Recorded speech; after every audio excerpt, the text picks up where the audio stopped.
Welcome, everybody. Welcome to TradeCentric University Masterclass Session 1, Developing an Effective Procurement Integration Strategy. Today's session, we will cover the importance of developing a strong eProcurement integration strategy and how that drives growth for the organization. But before we get started, a couple housekeeping items.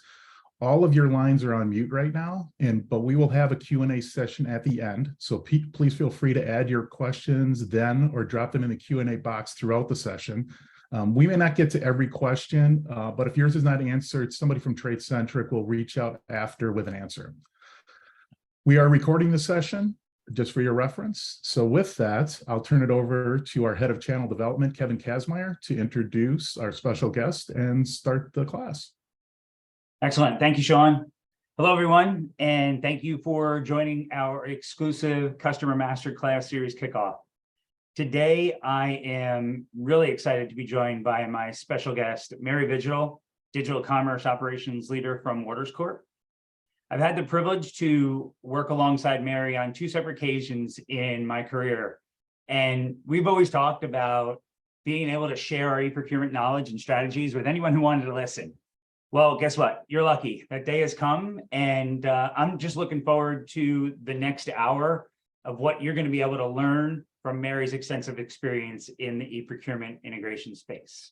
Welcome, Mary. Thanks so much, Kevin. I'm really excited to be here with everyone today.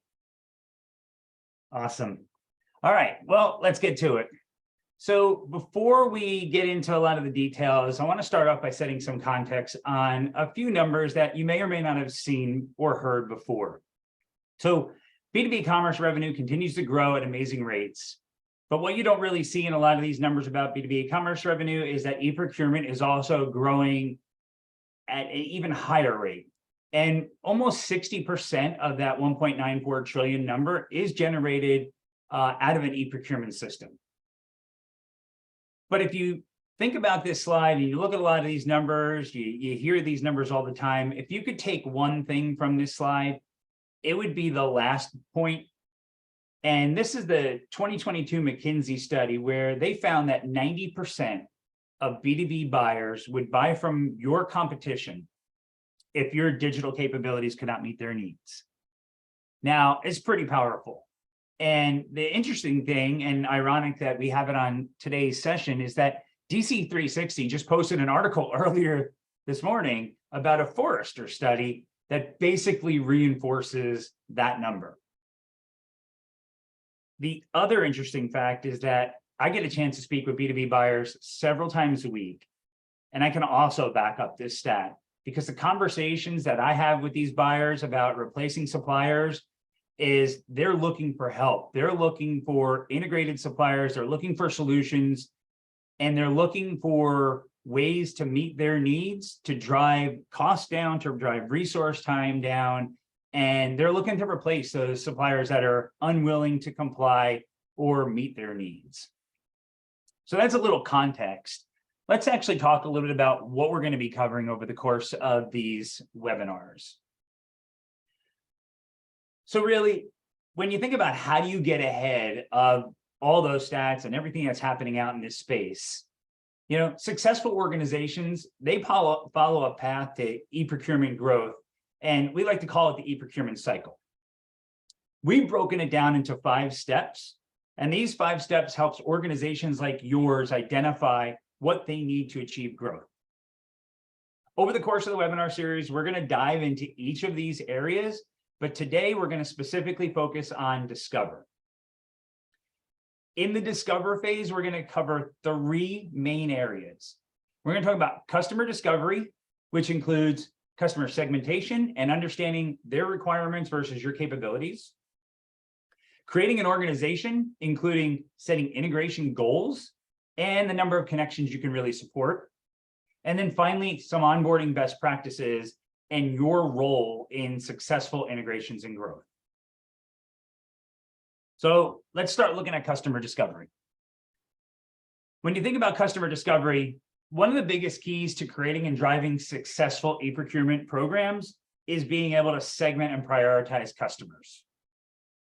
It's also making the decision of whether you want to be proactive or reactive. And based on that, it's really going to be able to help you identify the scope and build a realistic pipeline. So the best practices here, they really begin with reaching out and initiating dialogue with customers early and often. And there are 4 main areas that you really want to focus on. So first off, it's looking about identifying the correct procurement contacts related to the eProcurement system that they're deploying. So you may have contacts, you may have your sales team that say they have contacts, but they may not be the right contacts. So it's really important to get who the contacts are when it comes to eProcurement system implementation and deployment. You also want to understand the platforms that they use and how it fits within your strategy. You want to learn the requirements and compare that against your capabilities and manage customers' expectations to that end. And then finally, if you determine that they could be a really good candidate, do they have the resources available to work with you on the timelines that you need? So the challenge that many organizations run into is that they want to do everything for everyone without a real plan. And you really have to step back and ask yourself, are you building for your best customers or just your average customers? So Mary, great spot for you to jump in here. When you think about these 4 points that I just shared, what are some tips that you could share with everyone on how to navigate through customer discovery? Yeah, so this is kind of a key component of really working and partnering with your sales teams to identify the right contacts to be working with. The folks that, like with my teams, they focus a lot on the labs, right? But a lot of times the folks in the labs have no influence in this area. So they really do need to get to the procurement contacts, to the technical contacts that could actually connect us to the right folks that can do the integration with us in partnership. And when you talk about, your best customers, your average customers, we always have a heavy focus on our best customers.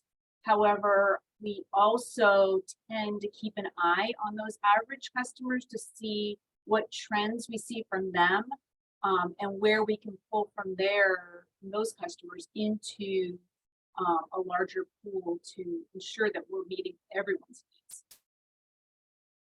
Excellent. So I know we shared a lot of discussions around this, and I think you have some pretty good details about how you've done some of this discovery and taken that deeper dive. And if you be willing to share some of the details that you shared with me. Yeah, absolutely. So, we're a global company, and when we looked at where to start with eProcurement, it was a little overwhelming at first, especially when you start looking in regions like APAC and Europe, where we're not quite as mature in the eProcurement space, in the digital space in general. So what we did was we kind of broke it down into 4 different parts to really gather what our pool of opportunities were. Initially it was just looking at channel sales volume, and kind of prioritizing the spenders where it made sense to make this investment. We looked at offline catalog sales where the volume was high enough where we gained enough efficiency with those customers and we needed to incorporate some digital components there. And then just standard purchasing processes and the stakeholders that we had available to us. So again, what type of customer are they with us? Are they a direct customer, or are they purchasing through another channel? And what opportunities would we have to make any influence there? If there wasn't a good opportunity, then we parked those kind of on another page, so we could really focus our efforts. And then we took that and we went to sales and we said, okay, here's your call to action. Here's what we need from you in your partnership to help us get warm leads for eProcurement or for digital in general. And then they went through and kind of scrubbed the target list that we created. They provided feedback to us, which was always super important because they know their customers best. We were making kind of some guesstimates at what we knew. And then we assigned ownership to the lists to help us and drive, again, that engagement work that we needed to bring those warm leads to my team. go to the next slide.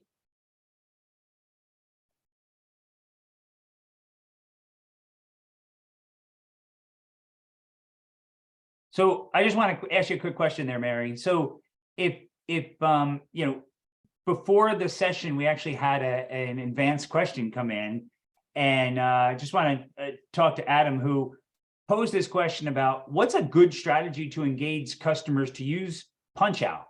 So I think when you think about some of these, you know, assessing and prioritizing your customers, that kind of factors in there too. How do you determine if they're really a candidate for Punchout? And if so, how do you tell them that, hey, here's my Punchout offering? Yeah, that's an excellent question. And it's definitely a challenging question that we work on practically daily. So what I would say, and this is the advice that I give to my sales team as well, you know, Punchout is what we want to lead with. Punchout is what we want to demo and what we want to showcase as best in class. Typically, when you have key partnerships, those partnerships will lend themselves to a Punchout where those customers are going to understand that that's the best way to do business with you, and they're going to want to do a Punchout. Where you don't get that same kind of engagement is where you need to really evaluate the relationship. How does that supplier see you? Do they not see you as a key partner? Or maybe you need to elevate your partnership with an e-procurement opportunity. So there can be opportunities in there. We see it even with customers that we've identified as our key partnership. Sometimes they don't see it the same way. And so we have to do a little bit more selling to convince them of the benefits of Punchout. We've also enhanced our storefront, our Punchout storefront greatly to, again, attract customers to that channel as the way to shop for their product. So it's a little bit of a balancing act. And then it's a trade-off of where do you want to be able to provide those key features or those customers that maybe cause as much, maybe even back-end pain or workload, right? And how the Punchout site can even provide some benefit there as well. Exactly. It's an overall better experience when they use the Punchout than when they use our hosted content. Our hosted content is very minimal. So it's difficult for them to find product that they're looking for when they utilize our hosted content. Great. All right. So now that you kind of set up this whole, you know, target customer market and you've built some segmentation, you really need to start thinking about how do I set up the proper organization to support this? So I have this group of target customers. I now need to determine how do I bring them into the fold and how do I really go after them? And so when you think about setting up the proper organization, driving e-procurement success is not an easy thing to stand up in an organization. I've been through 4 organizations where I've done that. Mary's been through 3 or 4 organizations as well where we've kind of done that. And it all depends upon the maturity of the organization, the overall goals, how much they really drive and gear towards e-commerce as a whole, and the complexity of the organization. So when you think about these 3 factors, you know, and you look at maturity, kind of break that down into 2 components. And it's really the target customers and your organization. So that Mary just talked about, your target customers, which ones are on these procurement systems, which ones could utilize more of what your features and capabilities are in those procurement systems, or maybe which ones do you not even know have those procurement systems that you may want to go and start having questions and asking them about. And then you think about the organizational piece, and how I call that is really all about what's the aptitude of, or the e-commerce e-procurement aptitude of not only your sales team, but your marketing team and your support teams. So thinking about that maturity, you know, Mary, where do you see Water's maturity level from where maybe where you were, where they were when you got there to where you are today? Yeah, so, you know, we were very new to e-procurement space when I arrived, and it was something we had done, but it was more of a part-time sort of, oh, we have to approach versus proactive approach, which is what we take today. And there wasn't a lot of education throughout the organization about the benefits of eProcurement. It was seen as oh, certain customers demand it, so I guess we better do it, but it wasn't seen as a true benefit to the overall organization. That has shifted. We've worked heavily on educating all groups within Waters. I mean, everywhere from our IT partners to our marketing folks that have helped me create the right collateral that really emphasizes not just the benefits, but our capabilities, which makes it simple then for our sales team to go out and have the conversation with some of their contacts to find out if there's any interest in pursuing eProcurement with us. It also gives us just some validation in the space when you have some of those materials where customers see it and go, oh, okay, so they really have experience. They really can do this. It's not just something that the sales rep's talking about. So I think there's a couple of areas that we addressed immediately that really helped elevate us. And then as we built a team to support our goals and the integrations themselves, that helped to deliver the results that the company expected from a program that we created. Excellent. So you actually hit on a number of key points there, right? So thinking about proactive versus reactive and how ambitious are you and how do you enable the organization, right? So the whole fact, the basis of this webinar series is we're going to dive into different areas, and it's a good teaser for our next one coming up where we kind of talk about how do you engage the sales organization, how you enable the rest of your organization to drive that growth. And it's interesting that you mentioned goals, because you think about the second piece there, the second key is in driving your team size is setting the right goals and being realistic, right? So when you started, what was a realistic goal for you for like, hey, how many integrations should or could we really accomplish? Yeah, so that one was hard because I come from an environment where we were like a machine and we, did integrations, like in our sleep. So I had to adjust my expectations to a slower paced environment because we were so new to it. And so historically, we had maybe done 15 a year. And when I came on board and adding, also adding partnerships like TradeCentric to the mix, where that level of expertise brought us some efficiency that we could take advantage of, we were able to then move to closer to like 50 integrations a year. And we're growing from there. We're not satisfied with that number. We're trying to get more and grow from there. But that was our target the first year. The next year we targeted 80. We didn't quite meet that, but we had a few other factors that contributed to that. And we feel strong about this year and going into this year and knowing that we will continue to beat our previous year numbers. Great. I mean, so you think about how you build that team up to start scaling to support those goals, really, and it comes to my thoughts around the last piece there, which is the complexity. And that's really the complexity of your organization, the complexity of your systems, your integrations, how they tie into each other, and really the complexity of your back-end order management or ERP systems.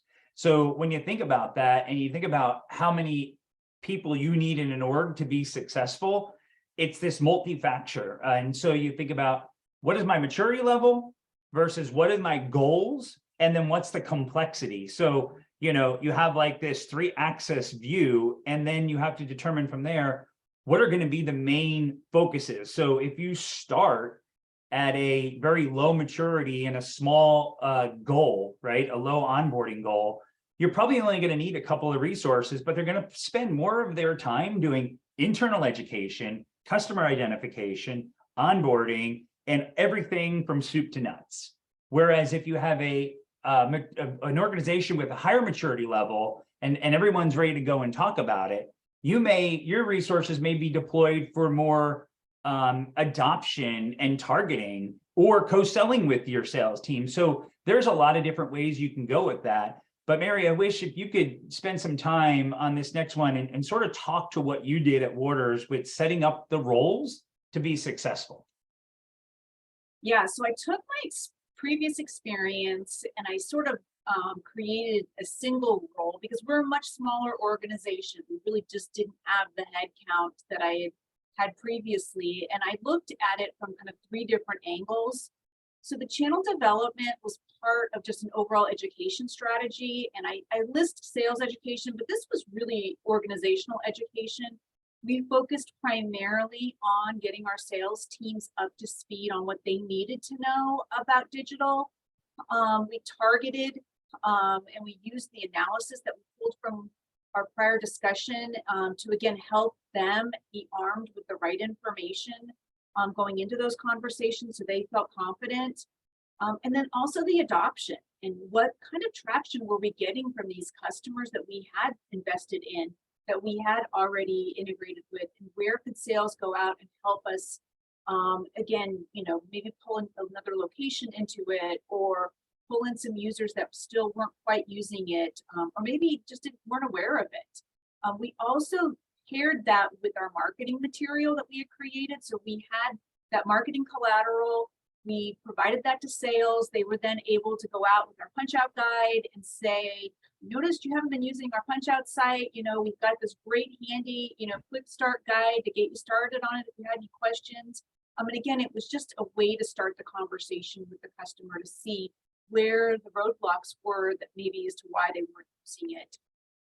As far as the integrations go, some key aspects there, really having a strong order to cash background for my team was important. Understanding how we do business, and not just here in the Americas, but regionally, because we need to adhere to certain regulations all over the world. So that was a critical component to these integrations, and again, aligning our projects in that way. And so a strong project management background was also critical, knowing how to manage these projects, and then lead customer calls in a way that leaves the customer feeling like, okay, they've got this, they know what they're doing. I feel confident in them. So can I jump in real quick on that one? So when you talk about integrations as a whole, right, and you mentioned earlier this piece of tying in with the development team and getting the rest of the organization involved. So this role that you're creating, they're not doing the technical behind the scenes work though, when you talk about integration. So can you elaborate a little bit on that? Yeah, no, great point. They are not doing the technical aspects. We do have an eProcurement IT technical group that actually does the technical portions and partners with the TradeCentric delivery managers. So every day they have a stand up with the delivery manager, and that's our IT technical folks that are really conducting those conversations.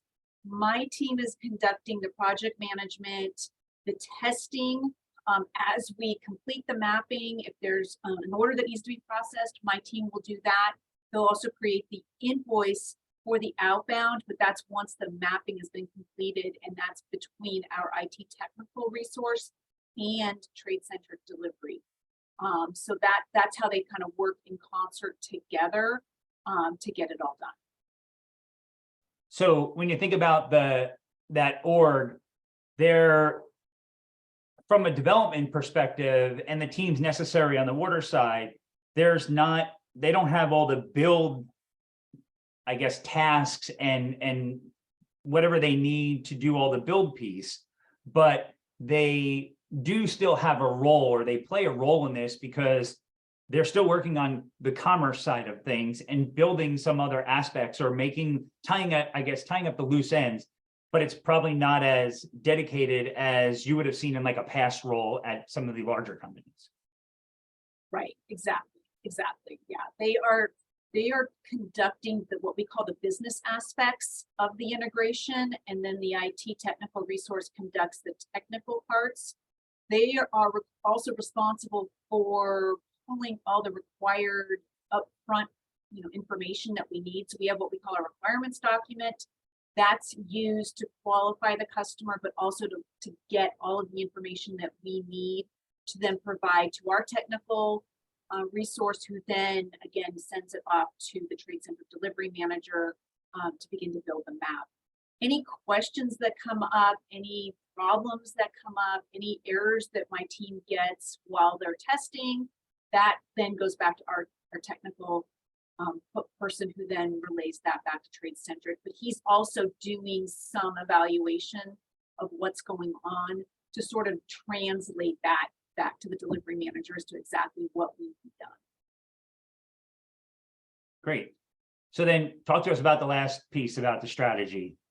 Yeah, so the overall strategy is, again, elevating the team to a level where the overall company sees the value in eProcurement. It allows us to, again, share the reporting and analytics of the results we achieve when we work together.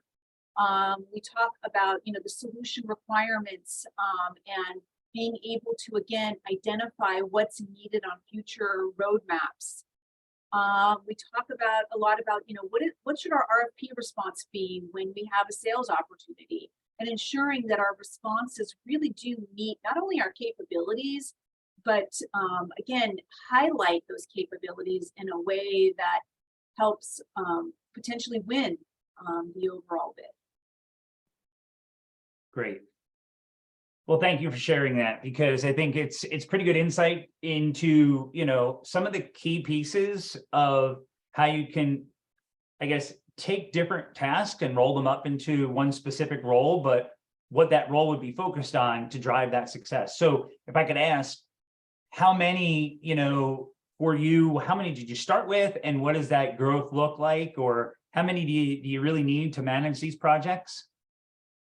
Yeah, so for us, when I started, we had 2 onboarding specialists that were doing a piece of this role. We've kind of evolved it from there to add in these additional parts to the role. We now have 4 onboarding specialist roles that we have.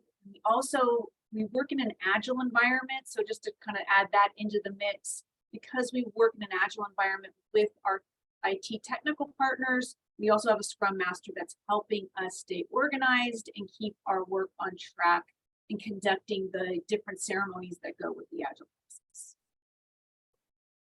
Great. All right. So let's now take that and let's talk about, you mentioned the Scrum Master manages it all, but you have to wrap it up and basically say, okay, to have a successful integration, I need to look at some key steps and develop some best practices. So what I've kind of gathered is kind of, these 6 steps to successful integrations. And if you think about it, like the first 3 steps, we've identified our org size and the roles and responsibilities. And these 3 steps kind of go hand in hand with that. So first you're determining the number of projects that your team can manage. So Mary just mentioned, right? How many projects do they want to handle per resource? But that number is ultimately driven by how quickly and how easily you can gather the necessary requirements and work with a customer who's ready. So Mary, when you think about that, and you think about these first 3 steps, how are you handling that project workload and customer readiness piece? What does that kind of look like? Yeah, so that's a critical component to your success. I know initially when I first started with Waters, that's an area we struggled, is really getting what I called warm leads. So we weren't cold calling customers to say, hey, by the way, we do procurement. And they're like, who are you? Why are you calling? And getting those warm leads delivered to us in a way that we could then take action. And so that was something we worked on. We put a lot of time and effort into that to really, again, getting our sales partners to help us uncover the opportunities and deliver those warm leads to us. So we then could work from a backlog of customers where we know they have a platform, we know they want to integrate with us, we know they meet our criteria for integration. Excellent. So do you set expectations with customers? Do you hold them to a timeline? We try. What we found is a lot of our customers are also new to the e-procurement space. So at times they're struggling too. They're trying to figure it out, especially when we're working in other regions.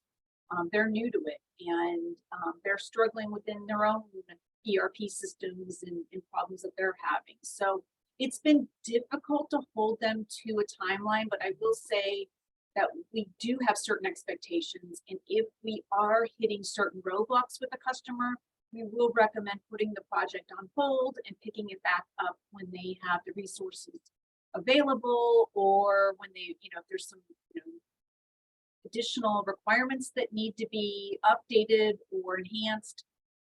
We'll put the project on hold to wait for that to happen. But that definitely comes into play.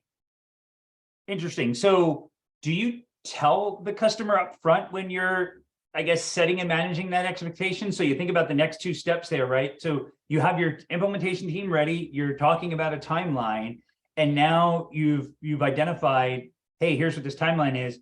What's my escalation process look like?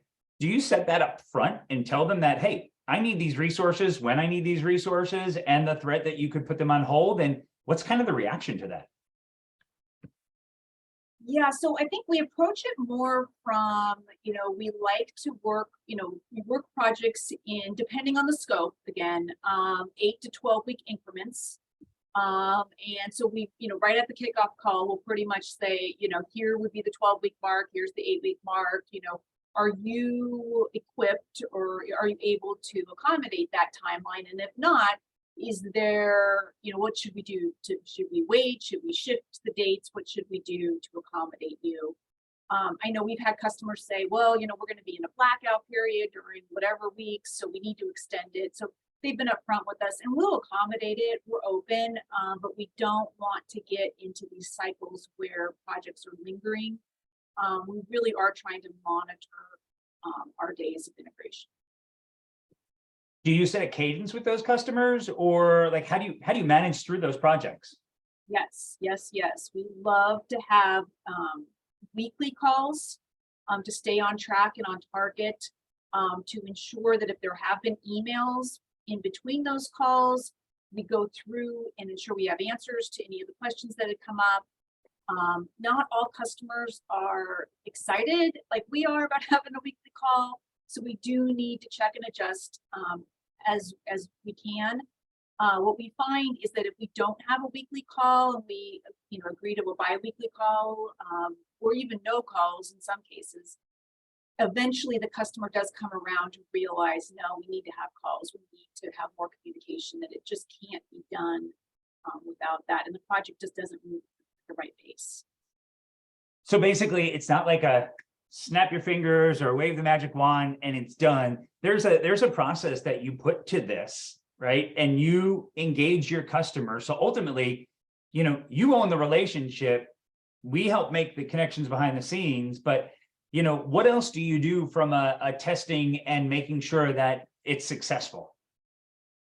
So we have a testing plan that we work through as part of the project with the customer, to, again, ensure the success of the project. We want, when we go live, we don't want any problems. We want it to be a great experience for the customer and for our internal business teams that work on the other side of this. We don't want to create problems on either side. So we work really hard to work through that testing. And even if it does take a little more time to ensure we've got it all and retest a few things because we had problems, we feel like that's well worth the investment to make, to ensure that it's accurate and we've got what we need to be successful. Great. So ultimately, when they go live, is there a check-in? Is it on your sales team to do that check-in? Are you monitoring or doing some sort of post-go live hyper watch to say, oh, an order came in, everything looks good, the customer is successfully punching out? Like, what do you do post-go live? Yeah, so right now we have what we call a 2-week hyper watch. And during those 2 weeks, we are monitoring every single order, acknowledgement, invoice, and even punch out activity, to ensure things are working as expected, there's no issue. If we don't receive the volume that we expect from that customer within 2 weeks, we will extend it out to a month. In some cases, 6 weeks. It just depends on how frequently they order. We have some customers that order in bulk once a month. So to accommodate some of those scenarios, we do sometimes extend it. We also ask TradeCentric to partner with us in extending it to ensure, again, that we have the right support if something were to come up and we needed some additional help. This is also an area that we're still working on. I think we could still get a little bit better here with the adoption piece of it and really wrapping, kind of finalizing things with a nice red bow. But it is definitely an important area to not forget, because this is where you get the best traction with customers and the actual adoption of the program.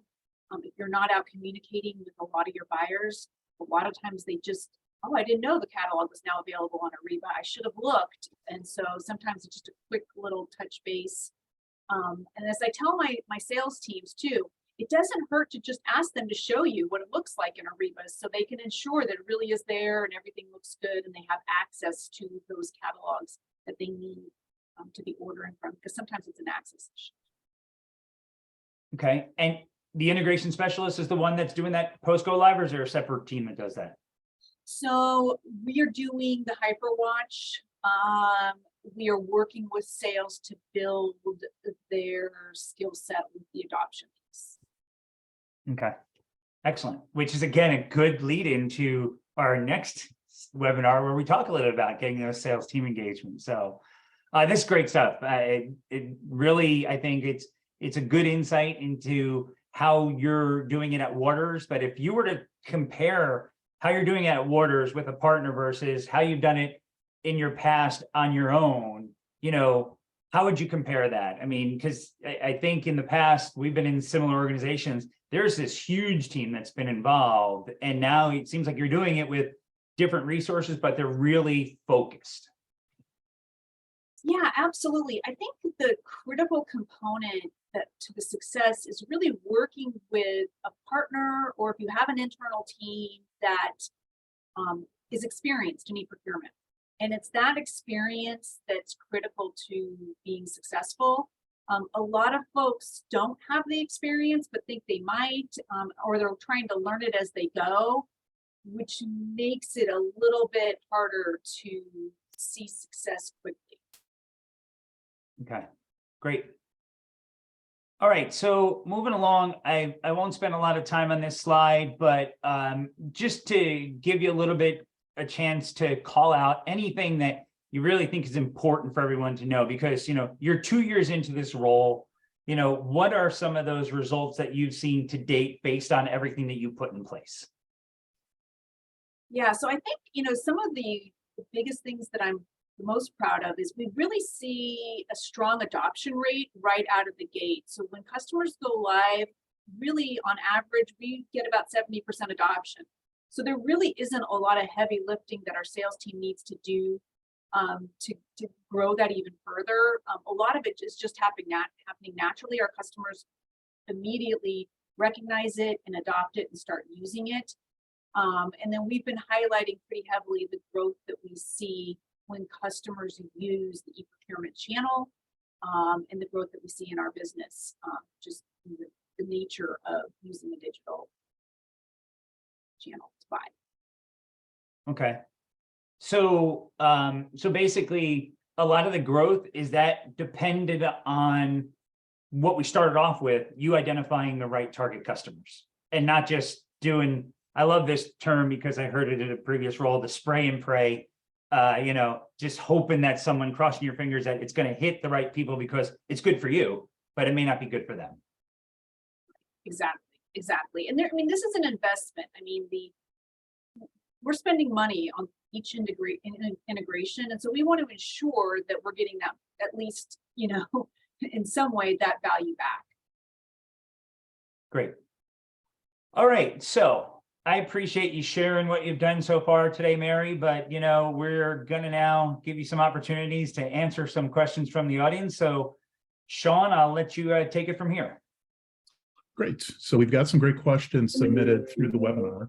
So the first one is for Mary. How has your strategy changed as your program has expanded?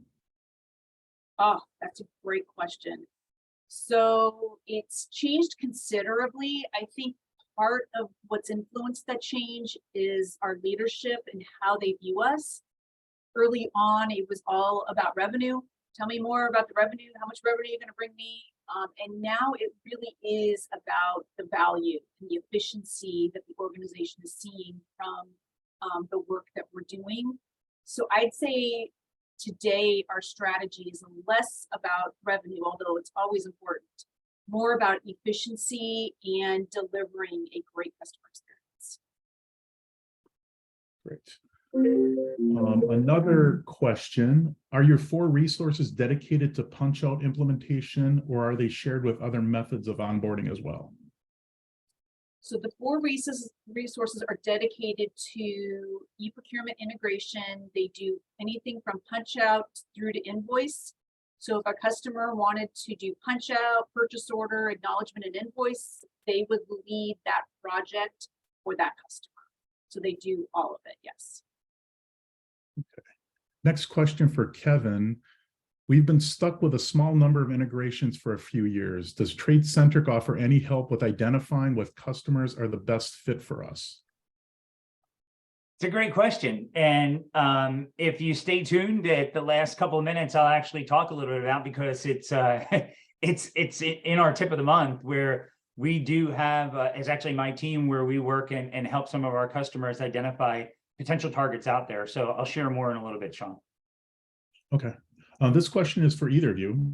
One of the deal breakers I had when setting up a customer in punch-out is that the customer could not comply with the technical requirements of punch-out. This customer has in-house programmers. How can I help my customers? You want to take a stab at that first, Mary? Yeah, absolutely. I've been down that road. It's hard. I think the first thing I would ask is, what are they using, an in-house platform? Is that what I'm hearing? Or what platform are they on?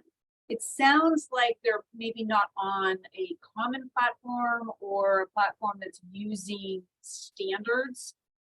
Because if they were, then the requirements that you have, if you're using TradeCentric, should match anyone that's using any sort of standard CXML OCI punch out requirements.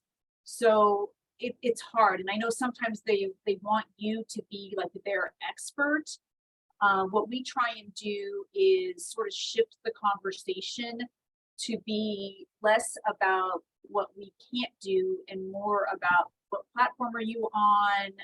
Do you have punch out with other customers, and maybe you could share what you've done with them, and try and just pull information from the customer to see if there's any other options, and also get their technical folks to be looking at it maybe from a different angle, because I think sometimes if they don't pull the right technical folks in, that's why you're getting the answers you're getting.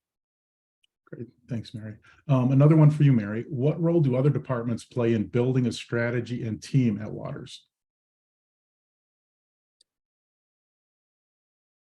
Great question. Very collaborative effort, I would say. When we build our plans and our strategy for the year, we collaborate heavily with IT and our technical resources, because they really help drive what the roadmap potential could be for the year.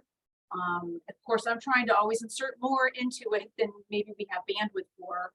But then I also partner with sales and their goals for the year. What I find is a lot of times they have goals that aren't maybe digitally direct, but I can weave in digital plays that will support those goals and get them even faster where they need to be. So that's what I try and do, is really work with them to say, okay, so what goals are you setting for the year, and where can I help support those goals, and where you need to go. And then with marketing, I'm always working with marketing and sales enablement on their plan for the year, because again, they support me in building the right materials to get the education out to the sales force and internal teams. That is very helpful. We've got a pilot running right now out of Salesforce that's really showing where we can monitor when our sales teams are actually taking the training and using it and doing some of the role plays. We've been able to see who's done it, who hasn't, and we can see a difference when they do it in the digital, like their digital numbers as a sales rep go up exponentially. Great. Thanks, Mary. Hey, Kevin. can I just jump in there, Sean, real quick? Yeah, go ahead. Mary, you mentioned something about marketing in there, and I'm wondering if you could just also share a little bit about what you partner with marketing. And I know I've looked at that site that you have on the order site for eProcurement. If you could talk a little bit about that, because I think that's really important. Yeah, so we partnered with marketing to create collateral and materials to help support our customers so they understand what our capabilities are, but also our sales force, so they know and they can feel comfortable going in and having those conversations. We created collateral that walks them through all of that we offer from an eProcurement standpoint. It also has some of the logos of the common platforms that we see. Again, that way it's familiar. It's not anything they have to memorize or know off the top of their head. They can just share that PDF with the customer and walk through it with the customer as part of their conversation. We also created a punch out guide to, again, share with the customer when we do have punch out and we go live. So again, they have kind of a quick start guide. And then we've created other pieces that are like infographics that, again, walk sales through the conversation, through some of the pushback they might get from a customer and ways to overcome some of those difficult conversations. So Kevin, in your past experiences, have you done anything different from Mary's approach in building a strategy and a team? No, I think it's kind of been similar in what we've done. I mean, both of us shared a lot of this similar backgrounds from where we started, so we had a good base. But I mean, for me, same as Mary, it's been about assessing your sales team first and determining, the level of maturity. And then from there, determine what your capabilities are. And the one thing I would just say, and I've seen some questions come in about this, and I think it's kind of interesting, is that I had roles at different companies, and to see how that supplier or distributor is viewed on the buyer side, the same buyer, completely different ways, makes you change your strategy a certain way. So supplier A, very demanding. Every buyer wanted every feature, every customization built to everything they wanted. Supplier B, they were just happy that you showed up in their procurement system. And if you set the expectations and manage the expectations, they were okay with your limitations. So a lot of it is really to what we talked about initially, understanding your customers and knowing what they want or what they need and what they're desperate for. So in supplier B, these buyers were so desperate to buy from the company I was at that they would take anything to get you involved in their procurement system because they didn't want to have to exclude you. So it was really taking those, combinations of analysis and then building your organization based on that. Great. Thanks, Kevin. Mary, how did you begin to set goals around how quickly you wanted to scale? I was fortunate here at Waters to have a lot of support. And so we actually had consultants that actually helped kind of kick things off initially. And they sort of plugged the spots where I had identified that I needed resources, but didn't have a resource at that time. They helped kind of fill some of those gaps for me.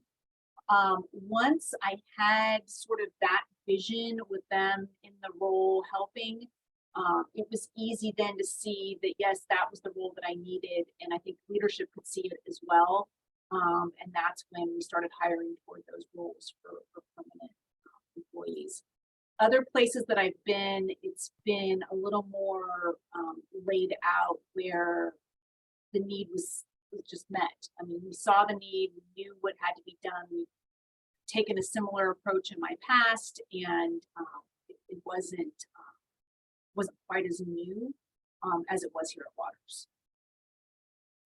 A question for either of you. How do you manage customer portals as a supplier? We have so many customers inviting us to different portals, and it's becoming a challenge to manage. What's a good strategy to channel this? So hard. I agree with you, and we get it constantly. And if you go to my business folks, oh, they're so angry about it. We really try and work with our customers to really set boundaries. We don't have like a huge team of people that are sitting there at their desks twiddling their thumbs waiting to go into a portal and do work. We just don't. And so we have to do it from an integrated standpoint or from a pushback where, we just push back and hope that they'll back down. And not in all cases, that doesn't always work. We are evaluating other technology that will help bridge some of those gaps, like document exchange. So in cases where we absolutely cannot get around it and the customer really doesn't meet our integration thresholds and criteria, we then would employ potentially like a document exchange philosophy for those, because again, we don't have the headcount to do that work. One more question. We're trying to ramp up our integrations, and we want to make sure we have the appropriate team in place. With the size of your team, how many punch outs do you typically do in a year? So from the 50 that I quoted, we did 56 integrations last year. And out of the 56, I would say 40 included a punch out. The others were kind of part of the other categories. So some were invoice only, some were maybe a combination of PO, acknowledgement, and or invoice. Thank you. We do have a lot of other questions, but we are running low on time.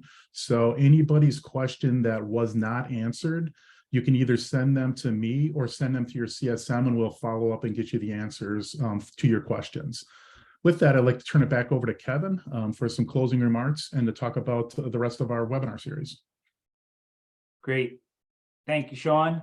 So what we want to do with these webinars is also introduce this concept of the tip of the month. And so there was a question earlier about what else can we do from a trade-centric perspective. But so think about, this tip is all about interconnection. And, did you know that we had 4,000 enterprises trading on our network today? And do you know that many of these buyers connect to more than one supplier within our network? So when I think about what my team does and what channel development does, which is newer in the trade-centric organization, is our core focus is to continue to build and enhance our trading partner ecosystem. And that's helping connect buyers to suppliers, suppliers to buyer. So we do a trading partner analysis on your customers, on your buyers, and we'll provide information back on the types of connections that they make and the industries that they're part of. And we'll even make recommendations on who you should target for eProcurement growth. So that's something that, we offer, and you can reach out to your customer success manager for more details and to schedule a call with someone from my team to go through this analysis with you. For now, let's just talk about, there's some questions that came in about sharing marketing material and how do you engage the rest of an organization. Let's see what we're going to be doing in our next session. Hi, everyone. I'm Amanda Mangiello, Trading Partner Lifecycle Manager at TradeCentric. I'm excited to invite our customers to an exclusive Masterclass webinar series. In this three-part series,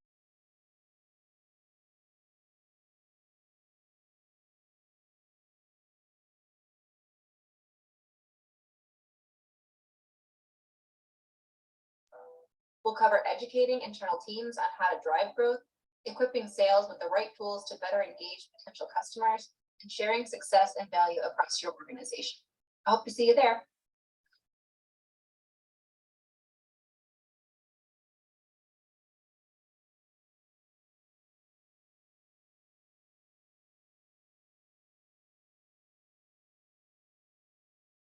Back to you, Sean.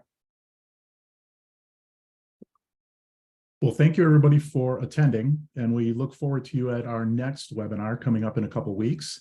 Like I said before, if you have any questions that went unanswered, please engage your CSM, or if you don't know who your CSM is, engage me, and we'll make sure we get you those answers. I'd like to thank Kevin and Mary for a great webinar, and thanks, everybody, for attending. Have a great day.